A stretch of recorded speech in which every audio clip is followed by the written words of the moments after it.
Subscribing to The Observer on YouTube couldn't be easier, and we're going to show you exactly how to do that. First, navigate to www.youtube.com/theobservernj. Once you get there, all you need to do is hit the subscribe button. Next to the subscribe button, click the down arrow and then all. And that's it. You're subscribed, and now anytime The Observer is live, you will be notified. Hi again, everybody. It's Kevin Canessa coming to you live from the newsroom of The Observer and TheObserver.com on this, the 23rd day of September in the year 2025. Sure hope you're enjoying your Tuesdays, no matter where it is you are in the country. Here in the Northeast, it's a nice 79-degree day right now. A little gray outside, but hope you're enjoying the day, no matter where it is that you are. As you do each and every Tuesday, you welcome me into your homes so that I can bring you this week's news. And we got a couple of things that I want to go over with you that were not in this week's newspaper because they came into us late. And this first thing that you see here is called the Skip the Stuff Ordinance that the town of Kearney adopted at its last regular meeting. And basically, what this is doing is going to limit what restaurants and businesses that send out things with forks, knives, napkins, things of that nature can do unless a customer requests it. So what you'll notice is if you are like me and you order using your phone on an app to order something from Uber Eats or DoorDash or something like that, it's going to be required that if the business is in Kearney, that they ask you, do you want items, you see it on the screen, like utensils, napkins, straws, condiments, things of that nature. Now, you might already see this in some of the apps already, because I know DoorDash has been doing this for a while, and so is Uber Eats, where you have to request utensils or any type of plastic condiments and things of that nature. But if it isn't already being done in certain apps or with certain businesses, it's going to be required now. So that ordinance was adopted, and what it'll do is it'll make it a little less trash that you'll have to collect. If you don't need a plastic knife or a plastic fork with the meal that you order, you're not going to get one now, as opposed to other times where sometimes they'll throw a whole bunch of forks, knives, spoons in the bag anyway, and you don't need it. So there won't be as much waste, I guess, when it comes to this. So Linda DeIsa sent me this yesterday to remind me, and I wanted to make sure to bring it to all of your attention because it's already in effect, and you may have already noticed it if you order with delivery by the telephone too. This will also be a common practice as well. So thank you to Linda DeIsa for sending this to us and reminding me about it.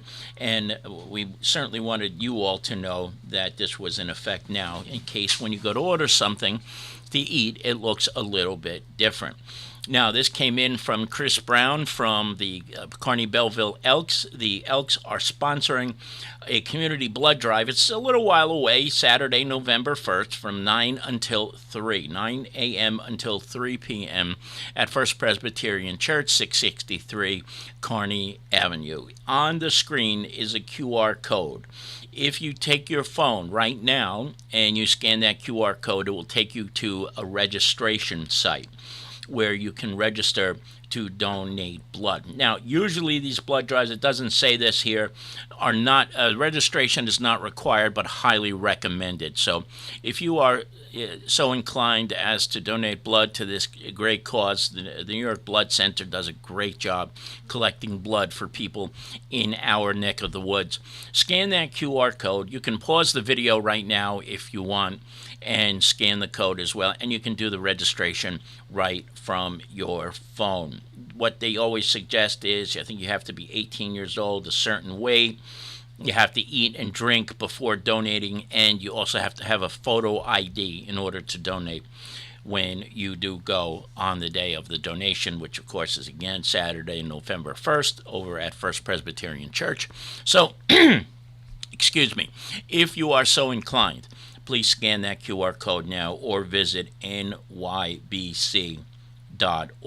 and use the group code 70154. 70154 is the group code so that you know where you will be doing your donation, and they'll know as well.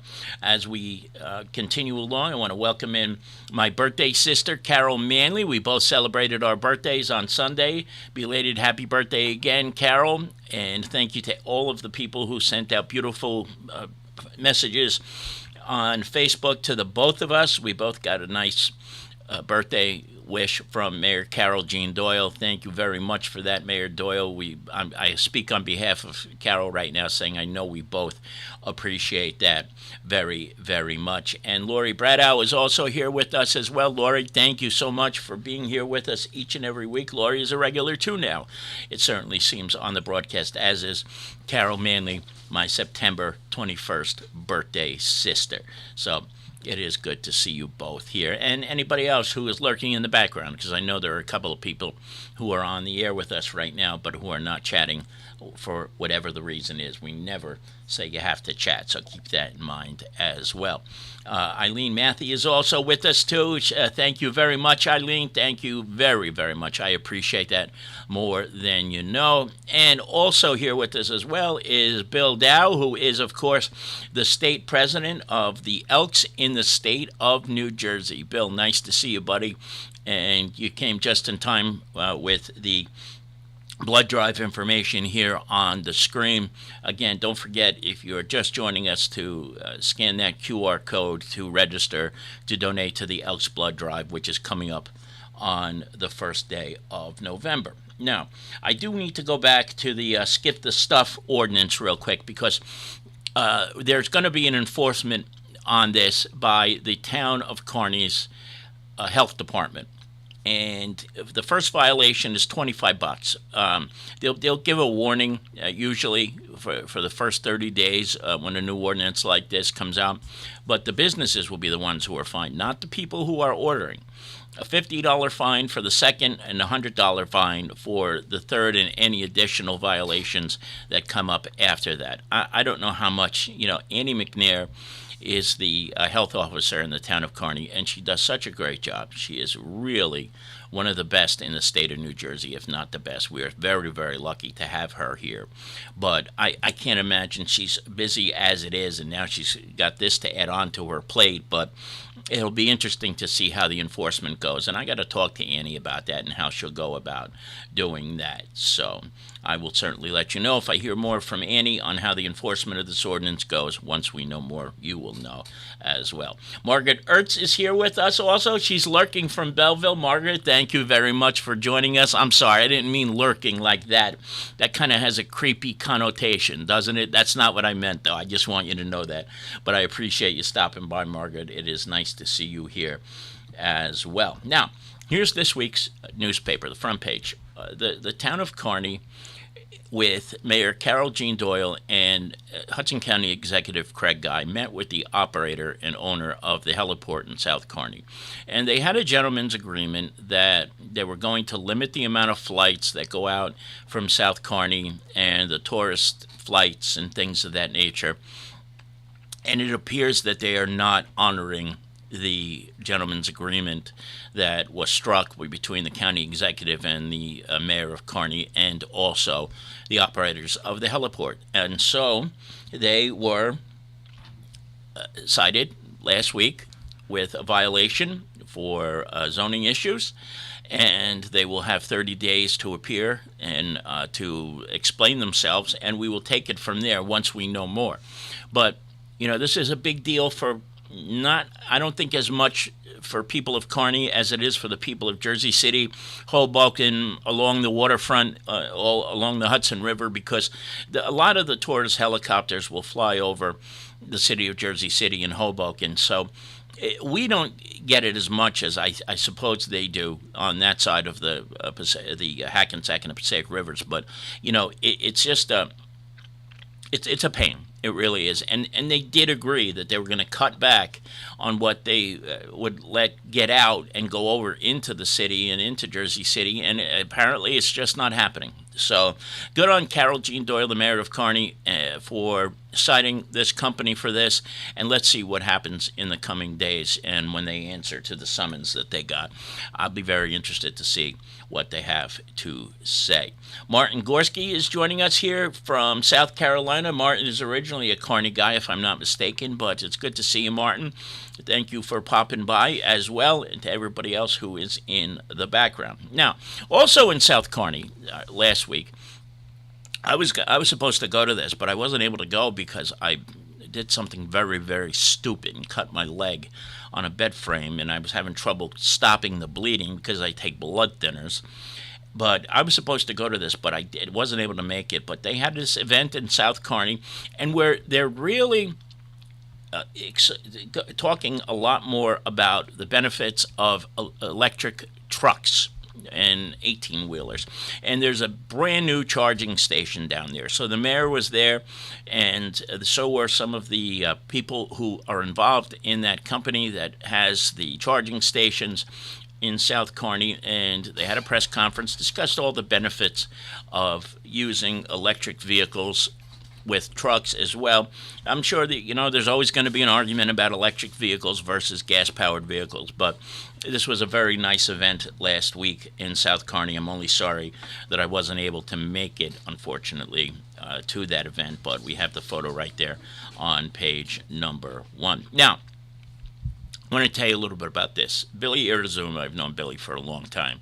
He's a sergeant in the East Newark Police Department, and he was responsible for getting the Junior Police Academy off the ground for the borough of East Newark. They hadn't had one until a couple of years ago, and Billy got it off the ground. And this year, they honored all of the cadets with a presentation at the last council meeting of the mayor and borough council of East Newark. And then they also awarded to Marty Nystrom a certificate of appreciation. Marty is a retired EMT, and each year he brings the cadets from East Newark, Kearney, and other towns as needed over to the September 11, 2001 memorial, brings them on a tour of Ground Zero, and it's pretty remarkable what he has done over the years. And so Mayor Dina Grillo, along with the council and Sergeant Irizuma, honored Marty for all the work that he has done over the years, not just this past summer when he brought the cadets over to Ground Zero, but for all the years of dedication and service that he gives to East Newark, and he's done it in all the other towns as well over the years. So Marty, thank you, and great job by Mayor Grillo and Billy Irizuma recognizing Marty for all the work that he does indeed put into that. A few more people have popped up on the screen. I see Bill Scarterfield is here from out in Arizona. Good to see you, Billy. Congratulations on your Phillies. I didn't get to talk to you the last time about the Phillies. Pat Locasto is here with us. He's usually in Las Vegas. Not sure if he's there today, but it is good to see you, Pat. And Martin Gorski says, please make them spell Kearney correct. It's amazing how many times Kearney is misspelled, no matter where you go. Always put the E in there, but if you ever use a voice text and you spell and you say Kearney, you got to see some of the crap that this comes up with. It is funny. It is never Kearny, though. It's just never, ever the way it is supposed to be spelled. So that is kind of funny that Martin said that, and he's right. Our town, for some reason, is always butchered. And in fact, NJ.com did a story about this not too long ago, and Kearney is one of the most misspelled names in the state of New Jersey. That just continues, and continues. So let's move along here. Of course, we have a series of news briefs, a lot of things going on in the area, so look for that when you get a chance. I don't know if I ever talked about this, but the picture you see here on the screen is of Larry Bennett and Larry Kelly, two dear friends. And Larry Bennett and Larry Kelly have both been Elks for a long time. And the Harrison East Newark Elks are, just like the Kearney chapter, very, very active, and they donated backpacks for back to school as well. I'm a little bit late getting to this. I apologize to the two Larrys for that, but anytime we get a chance to recognize that the work that the Elks and other organizations are doing, we will take it. And that's why you see that picture right there on the screen, because of the dedication and the volunteer efforts of the two Larrys that you see here on the screen. Now, also, don't forget, coming up on Saturday, it is the Pathways to Independence Walkathon, the annual walkathon and fundraiser. There's also a tricky tray involved during the course of the day.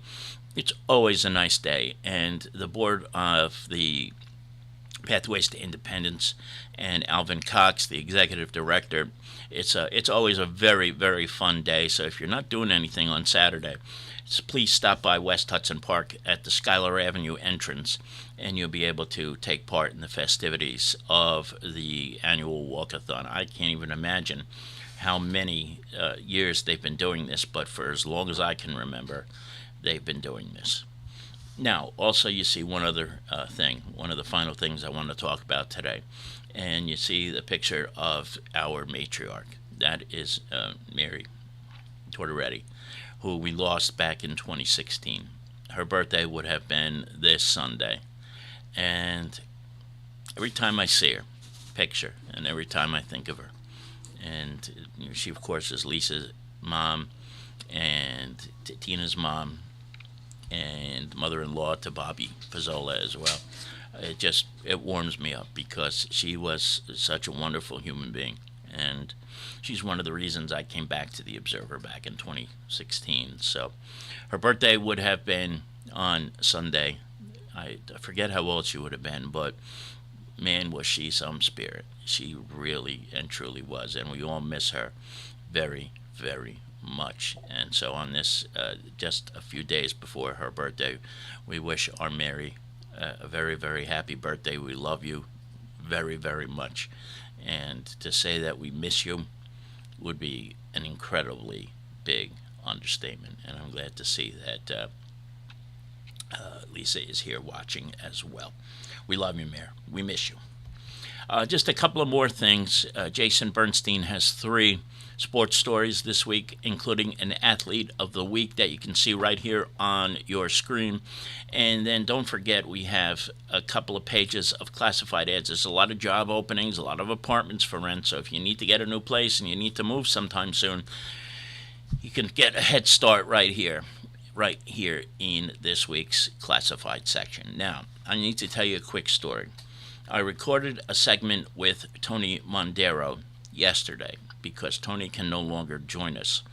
And unfortunately, I had the audio set up perfectly. I don't know what the heck happened. The echo is there, and I sound like I have cotton in my mouth and that I have this incredibly strong lisp. There is something wrong with the microphone. The way it picks it up, it just sounds like I'm saying thucker and thuckatash the entire time. Forgive me ahead of time for that, and I especially apologize for the echo that you're about to hear. But we're going to work on that for next week, too, to make sure it's a little bit better than it is right now. So without any further ado, even though the audio is horrendous, I'm going to turn this over to Tony Mondaro, and then we will see you back here 1 week from today, or if anything breaks between now and then. Here it is. Well, it's been a couple of weeks since I've been able to speak to my dear friend Tony Mondaro. I had a lot of personal things going on that I talked about last week, but he's here with us today in the Harrison Weather Center, and he's back. I couldn't be happier. Here's Tony Mondaro. Tony, it's good to see you, brother. Thank you, Kevin. Good to see you too, and glad everything's worked out on the personal matters. And it's great to see you back, Kev.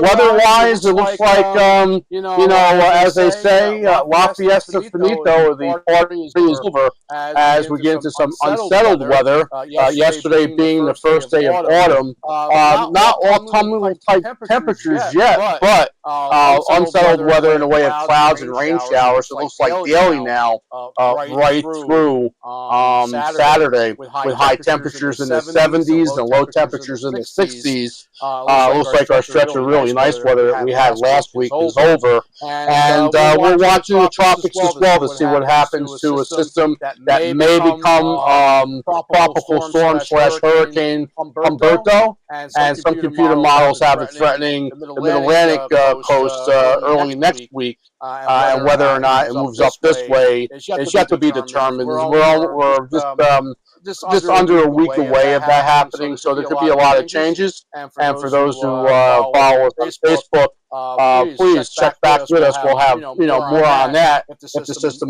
develops along the East Coast. What about the rest? So we're talking.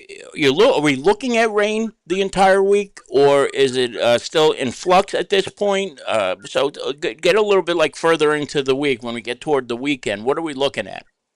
Right. So it'll be mostly cloudy through the period. And time to time, it won't be raining all the time. But time to time, there'll be a chance of a shower and maybe perhaps a thunderstorm. I think rain showers are probably a better forecast than thunderstorms at this point. But some parts of the area could see a thunderstorm. I wouldn't be surprised, especially on Thursday. And it looks like by the time the next cold front comes by to try to push everything out of here, doesn't come until late Saturday into early Sunday at this point. And next Sunday it looks like a sunny day. So it looks like anybody with outdoor plans, Sunday is your better day from here as far as clearing skies and less of a threat of rain with those highs in the 70s and low temperatures in the 60s. Talking about rain, what is the latest on thinking about drought? Are we getting anywhere closer to a drought situation? Are we in a drought situation? What do you know about that, Tone? Right now we're in a minor drought, or the first level of drought. I think that will improve in the coming weeks. Because now with these entering the autumn, start to get the early storms coming up. Wow. If you're just joining us, Tony Mondaro, the Harrison Weather Center, is with us today. Tony, you are a regular employee of the Harrison school system as a security officer, and I understand something pretty big is coming up that involves Harrison athletics. You want to talk a little bit about that while you're here? Yeah, absolutely. It looks like the kids will be having a game at Red Bull Arena on Tuesday evening, this evening. And the first game is the girls versus Weehawken at 5 o'clock. And immediately right after that game, the boys, the varsity guys played North Bergen. That should be a really good match. Coach Sean Dollahan, the athletic director at the Harrison High School, tells me that both teams are 7-1. Wow! So it looks like a really good time over there at Red Bull Arena. I'll tell you, anyone who's never been down to Red Bull Arena likes to check that what's all about. Usually, you're not going to have 25,000 people at a soccer stadium, even though it would be nice for the kids. So if anybody just really wants to take a look, it looks like the admission for the kids is $3, and for the adults is $5. Usually have a couple of concession stands open. I've attended these games, Kevin. They're really nice, and it's a real good support for the school system and for the students and the players. They really put a lot into it. Tell us what to expect weather-wise tonight for these games. Do you think they'll be able to get through? How does that work? Yeah, I think the girls' game, looking from here right now, looks like they'll get their game in, and there'll be a threat developing of some rain showers and possibly even a thunderstorm for the boys' game. So we'll see what the timing is there, if it does not move up. But, thankfully at Red Bull Arena, it's that overhang. So even if it starts raining, there's plenty of places to go there where you're not going to get wet. Have you ever been soaked when you went to a match there? Has it ever been really crazy weather? And do you you correct me if I'm wrong, but don't you provide the weather for the Red Bulls, or is that how does that work? Well, Red Bulls have their own private weather forecasting company that's in northwestern New Jersey, nowhere near Harrison.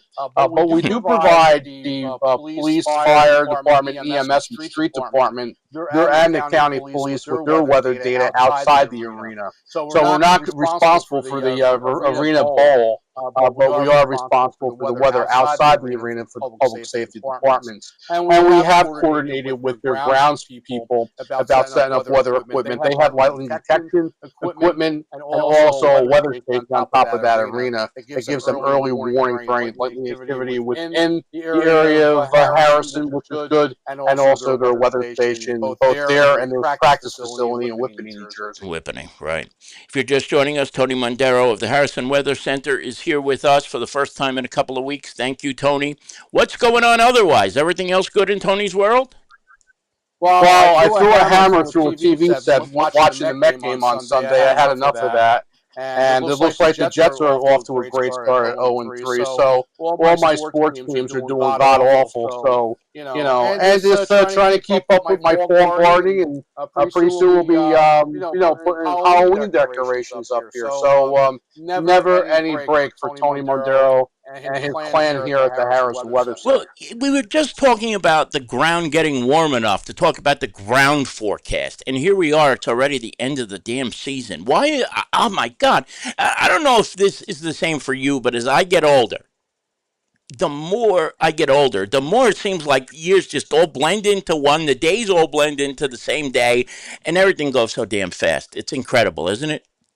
And now it's even getting dark before 7 o'clock. The winter months are upon us. Whether we have a lot of snow or not, that's to be determined. My gut feeling is I think we're long overdue for the big one. Oh, yeah. Anybody complaining that it snows this winter have to have rocks in their heads. It's really been a quiet last 3 or 4 winters where we can't even generate even a 4-inch to 5-inch snowstorm. So everybody out there, get ready. It's funny you say this, too, because when I was with my mother in the hospital and talking to the nurses, one of the nurses in the ICU said, we barely seen snow in the last 2 years, and they were appalled by that because, as you know, it's a completely different story up in Sussex County, but if ever a year was for us to get a little bit more, let it be this one. My goodness. Right. Yeah, exactly. The girls at the White Castle, have you seen them lately? Oh, absolutely, Kevin. We get to try to get out there at least once a week. Excellent. I got to go out there with you and meet Margaret, and I always forget the other one's first name. Remind me. That's Margaret and Liz. Liz. If Margaret or Liz are watching, I promise I will come out with Tony one of these days, and we will treat them to lunch. That'd be great. Right. My brother, it's always a pleasure. I'm so glad we were able to finally do this. Again, my apologies for all the other things that were going on, but we'll do it again next week. How's that sound? Absolutely. Kev, have a great show. Thank you, Tony. All right, everybody. We'll be right back with the rest of the news, so just stand by for 1 second.